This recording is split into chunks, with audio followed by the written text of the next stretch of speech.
ही अत्यंत आनंदाची गोष्ट आहे की महाराष्ट्राने एफडीआयचे थेट परकीय गुंतवणुकीचे सगळे रेकॉर्ड तोडलेले आहेत आणि यावर्षी एकूण देशात आलेल्या गुंतवणुकीच्या 52% गुंतवणूक एकट्या महाराष्ट्रात आली आहे।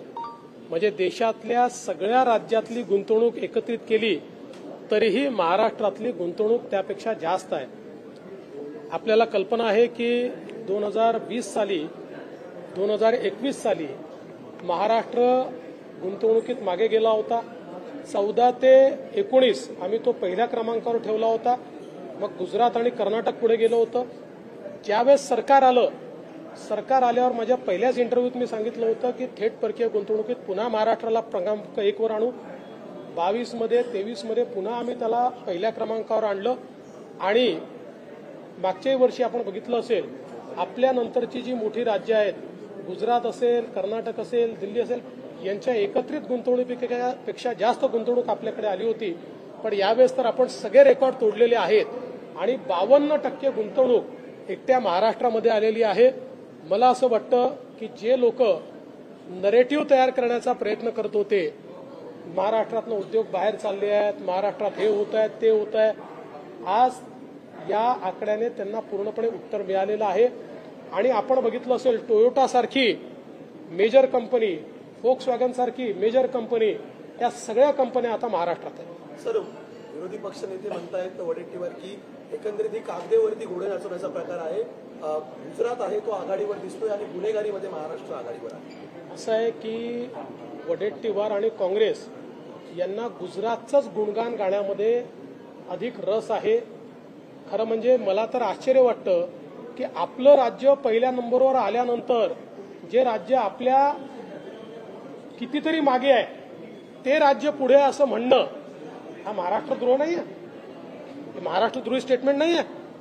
त्याच्यामुळे त्यांनी तर ठीक आहे सरकार कोणाचंही असो आपलं राज्य पुढे गेलं आहे याचा आनंद त्यांनी मान्य केला पाहिजे। सुप्रिया सुळेंनी काल प्रवक्त्यांसोबत बैठक घेतली त्यामध्ये असं दिसून आलं की फक्त देवेंद्र फडणवीसच आपले टार्गेट आहेत असं त्यांनी म्हटलं। मी त्यांचे आभार मानतो। त्यांनी हा जो माझा गौरव केलेला आहे त्याबद्दल मी अतिशय त्यांचा आभारी आहे। नेमकी सरकारची भूमिका काय आहे? शक्तीपीठ महामार्गाला शेतकऱ्यांचा विरोध आहे। शक्तीपीठ महामार्गाच्या संदर्भात माननीय मुख्यमंत्र्यांनी त्या ठिकाणी भूमिका स्पष्ट केलेली आहे। सांगलीपर्यंत शेतकऱ्यांचा त्याला कुठलाही विरोध नाही, पण कोल्हापूरमध्ये विशेषतः विरोध आहे। त्यामुळे आमची ही नेहमीच भूमिका राहिली आहे की विरोध डावलून प्रकल्प करायचा नाही, मार्ग काढायचा, नाहीतर आपण अनेक वेळा असे निर्णय केलेले आहेत। त्यामुळे शेतकऱ्यांना विश्वासात घेतल्याशिवाय कुठलंही काम करायचं नाही हा निर्णय असल्यामुळे माननीय मुख्यमंत्र्यांनी ते सगळं स्थगित केलं।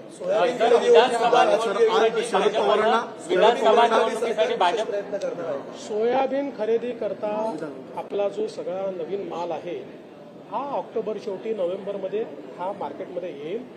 सगळीकडे हमी भावाचे खरेदी केंद्र आम्ही उघडणार आहोत आणि पूर्णपणे त्या ठिकाणी कुठेही कोणाला हमी भावापेक्षा कमी भाव मिळू नये याकरता आमचा प्रयत्न असणार आहे। आताही मार्केटमध्ये जुनं सोयाबीन येत आहे।